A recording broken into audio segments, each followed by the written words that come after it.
I'm the biggest Rose Namajunas hater that there is. And as much as I want to poo-poo on her, she's a great fighter. I find her to be quite annoying. I think she's fake. I think she puts on a front. And I really, even as a Louisiana guy, I can't stand Pat Barry. That said, she's a great fighter. And I have to give credit where credit's due. Her win over Amanda Ribas at UFC Vegas 89, I think it was, really showed the skills that Rose Namajunas has worked on for the past God knows how long since she's been in the UFC. I mean, think about it, guys. Rose Namajunas has grown up right before our eyes. She made her UFC debut, I'm pulling it up right now. She made her UFC debut at only 2-1. And then it was the Ultimate Fighter she went through. So she loses her UFC debut to Carla Esparza. She goes on to win, lose, win, lose. You know, she's just become a good fighter. And if you go back and watch those early fights, she wasn't good. Or she was good. Let me rephrase that. She was good. I mean, you know, she notched 3 wins and won. I think she won the Ultimate Fighter. I think that was the finale. Doesn't say. But regardless, she became a good fighter right in front of our eyes. And she did not look like the person that was going to beat Joanna Jędrzejczyk back at UFC 217. What a fight card that was. Instead, she went out there and knocked out Joanna Jędrzejczyk and then beat her in a rematch. Rose Namajunas, quality fighter. Her record does not reflect how good she is. And I think people get the gist of what she brings to the table. She's 12-6. That doesn't sound that impressive, but she's a 2-time champ.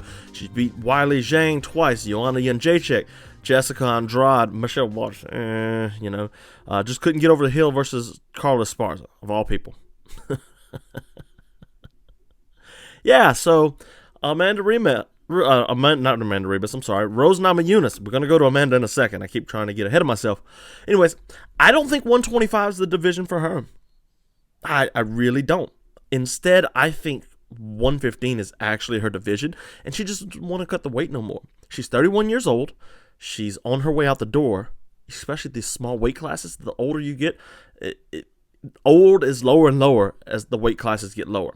Her speed's not quite what it used to be, you know, but she's still very good. She looks a little bit slower at 125. I don't know if that's because of the weight, like the change in weight that she has, or if that's because she's just getting older, like I said. But what she does do really well is get by on her skill. So all that time, speaking of, she told Jason Whitman, "You're not in my corner this weekend." I don't know if that's a, hey, I don't trust in you, Pat Barry's telling me stupid stuff, or hey, the Apex really doesn't allow that many corner people for some reason, because we act like we're still COVID despite being such a anti-company with that, but I'm not going to get into that. But anyway, so all this skill that Rose Namajunas has built up for years with Trevor Whitman really is on show. We saw all that in her fight with Ribas. So first things first, Amanda Ribas is throwing a naked low kick.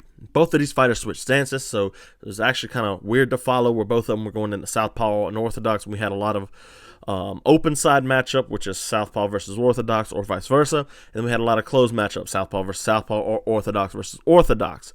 So Ribas wanted to throw that rear leg kick, and she threw some step-up leg kicks too, which is really the way to go when it comes to getting countered with this right cross. But she threw more roundhouse, more rear leg kicks, which would be her back leg. And Namajunas picked up on it and would counter with a right or a left across down the middle. Her power hand would come right down the middle. And that punished Ribas all night to where Amanda Ribas stopped wanting to throw the low kick. You saw as the fight went on, she threw less and less low kicks. So I really like that heads up in this, like, Rose Namajunas is adjusting on the fly there, so I really like that. Another thing I liked from her was her footwork. And this is something that Rose Namajunas has been good with for a long time. She goes in and she exits at an angle. In a sport to where, like WMMA, where they're not as quite technical and they won't follow you around the proper way quite as much, that's a big deal. Okay, because if you can exit at an angle, we even see it in men's MMA. If you can exit at an angle, you are off the center line, and you can make sure you don't get hit a really good person with this, obviously, is Ilia Topuria. He goes in and he leaves at a different angle. So you go in this way and you come out that way. It just gets you off the center line, and it makes sure that you're not there to be punished when you get in and start banging it out, whether it be to the body or to the head. Namajunas doesn't hit the body quite as much as she used to in this fight. So, yeah, but she did a lot of exiting at an angle, a lot of stutter stepping in, a lot of fluid footwork. That's the things that Rose Namajunas does, and we've come to expect that from her. One thing that was done was the top control from Rose Namajunas. So when Amanda Ribas would go for this stupid head and arm throw that she always does, Namajunas would always find a way to scramble and end up on top. And there, she didn't really punish Ribas because Amanda Ribas managed to get back into this fight and stay in this fight the whole time. It wasn't like a runaway. But Rose Namajunas made sure she controlled the rest of the round, and most of the time Amanda Ribas had no idea how to get up. So the top control is really the story of this fight. Amanda Ribas isn't a huge 125er. She makes 115 routinely. She's ranked in that weight class at number 8. Made a big deal about it before the fight. So, I wouldn't put too much stock in the top control, but for this fight, that was the number one thing, and that's what I really I was pleased with Rose Namajunas because, she's really good wrestling, and she's shown that in the past, but this fight was probably one of her better showings. Amanda Ribas didn't look that bad. So going into this fight, I really didn't think Amanda Ribas had much of a shot. I thought, she's actually, when she fights at 125, she's more of a blown-up 125er instead of a true one. But here she kind of showed that, she does belong with some of the better fighters. She didn't really... I don't want to say she didn't win most of the fight, but she had some really good moments. That spinning back kick, first of all, to the body, early on was money for her. And Rose said in her post fight that she knew Amanda Ribas was going to come with that, and even though she knew, Rose Namajunas didn't quite pick it up just yet, Amanda Ribas managed to land a couple of them, and we eventually saw to where Amanda Ribas kept throwing to him, and that's the problem with Ribas. I feel like she doesn't, Amanda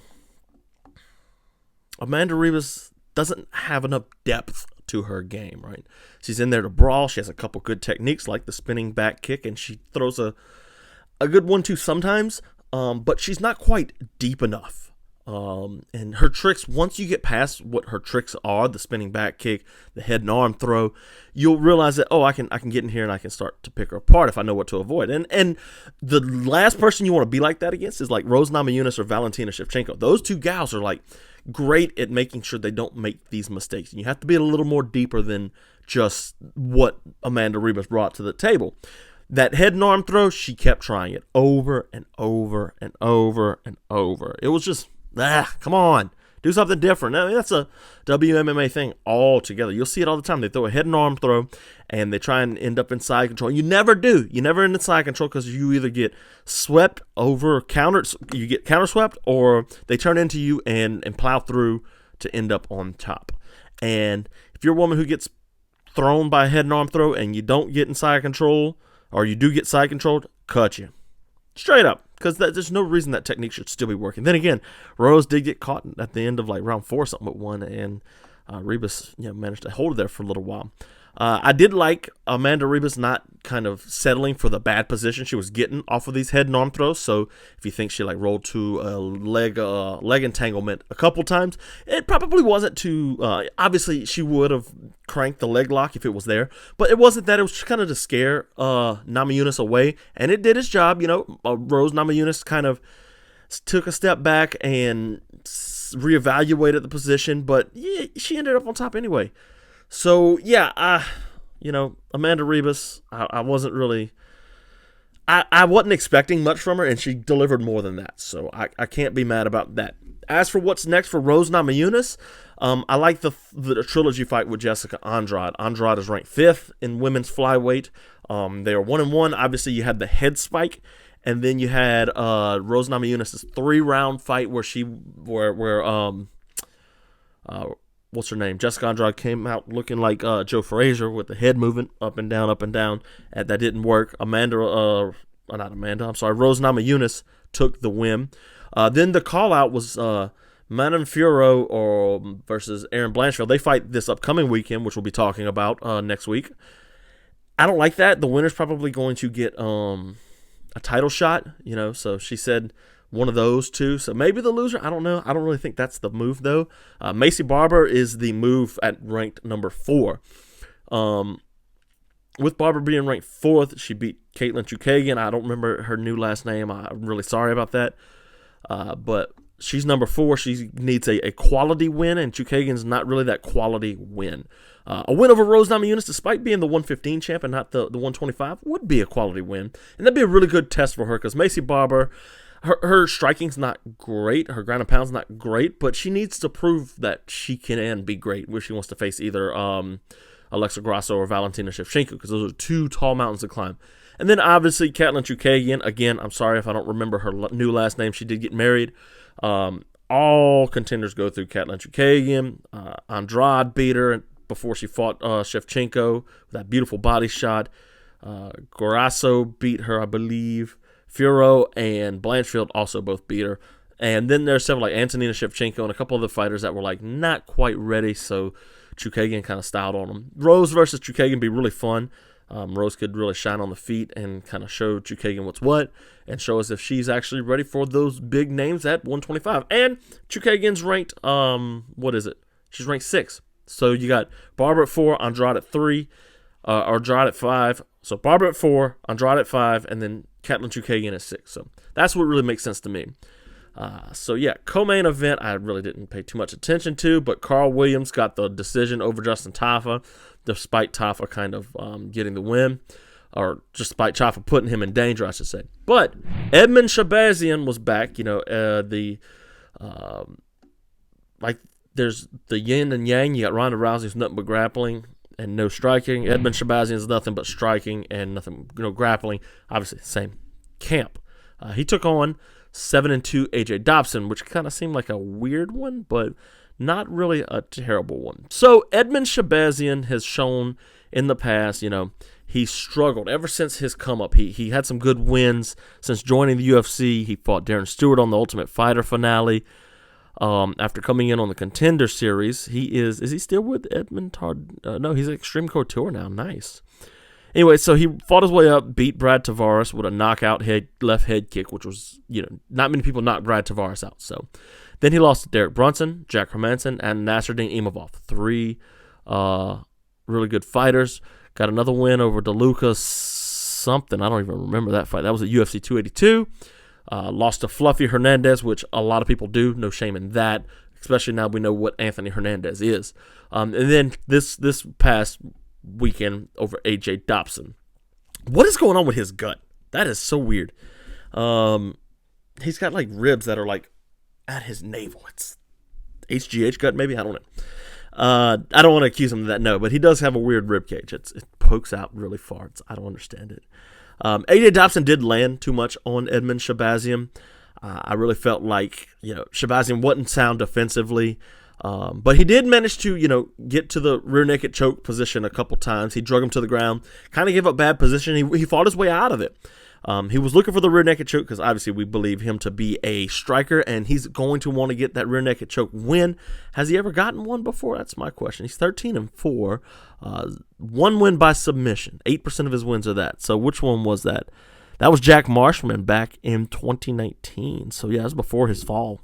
But he's on a 2-4 run. But this win over AJ Dobson, we need to grow him a little slower.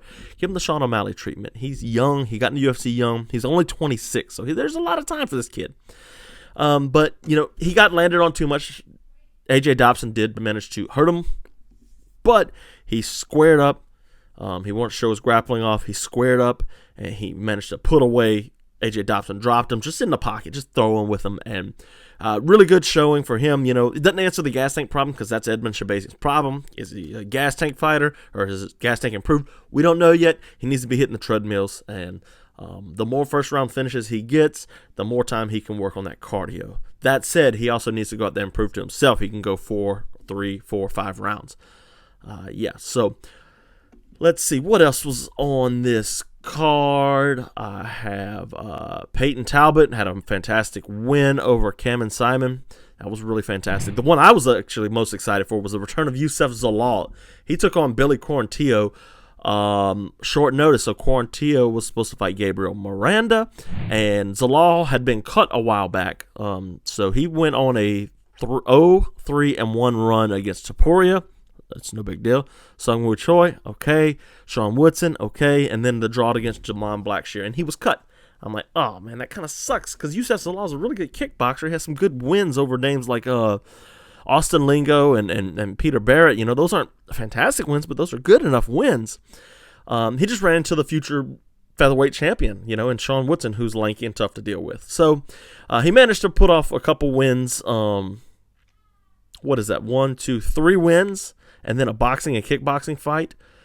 So, you know, he was active, and the kickboxing box I love because, like, he's not putting his record at risk. So that's fantastic. You get some work in. But he took on Billy Q, okay? And I was excited. I'm like, man, this guy's a threat. He can really beat Billy Q. I like it. I like it a lot. Let's go, Youssef Zalal. And sure enough, he is back. Kickboxing was fantastic. He's Moroccan. Moroccans are known for their kickboxing, so that's like not a surprise at all. That's part of the course. You know, he is really good. He switches stances, 1-2, right down the middle. He's crisp, and he finds good angles to punch at, and that's really kind of Youssef Zalal's game. I think I'm gonna do a video on him next. So I've got the Alex Pereira coming. We'll talk about that before the podcast is over. But the inside and outside trip is a new wrinkle we had added to Youssef Zalal's game since we last saw him. And that was, when did he last fight? Let's see. When did he last fight in the UFC? That Jamon Blackshear was in 2022, so 19 months away.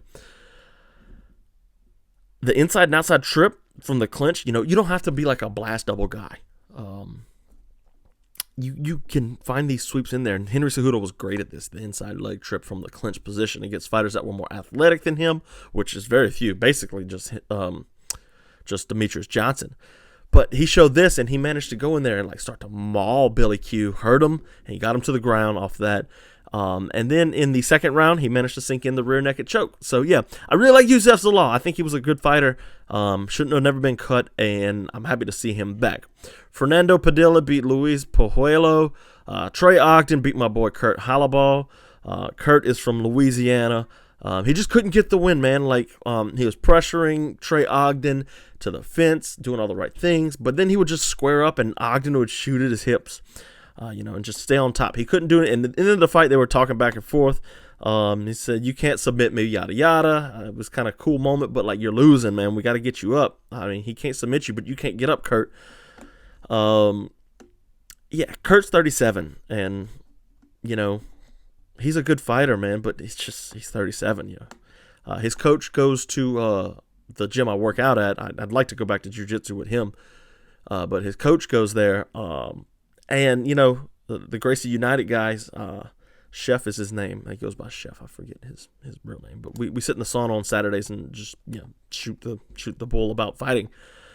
And, you know, he said his life situation's improved since his last UFC run. And, you know, he got the win over Austin Hubbard to win the Ultimate Fighter. And I hope he gets a couple wins, man. I really do, because that'd be great. I'd like to see, you know, Kurt Hallaball come out and do the thing. Let's go through this real quick before I get to our last little thing.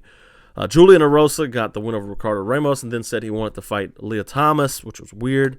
Miles Johns, great fighter, never fights enough, beat Cody Gibson. Cody needs to be cut. He's 19-10 now. Wow, that's a horrible record. 2 on the trot to Katona and Miles John. He might not come back. Let's see. Jarno Aarons beat Stephen Wynn. The Russian chick beat Montserrat Hinden. The one I want to talk about, I'm going to skip. Muhammad Usman lost to Mick Parkin. Praise be. And then the last one, Andre Lima versus Igor Severino. It's a really cool graphic right here. Andre Lima won because Igor Severino he bit him on the arm. Like, seriously, look at this picture. It's wild. Dude got bite marks in it. He tried to tell the ref, no, I didn't bite. It was a DQ win for Andre Lima. You never want to win like that, you know. It kind of sucks, but you got the win and you remained undefeated. And I thought Severino was winning that fight too, so it was kind of like a weird situation. But DQ win.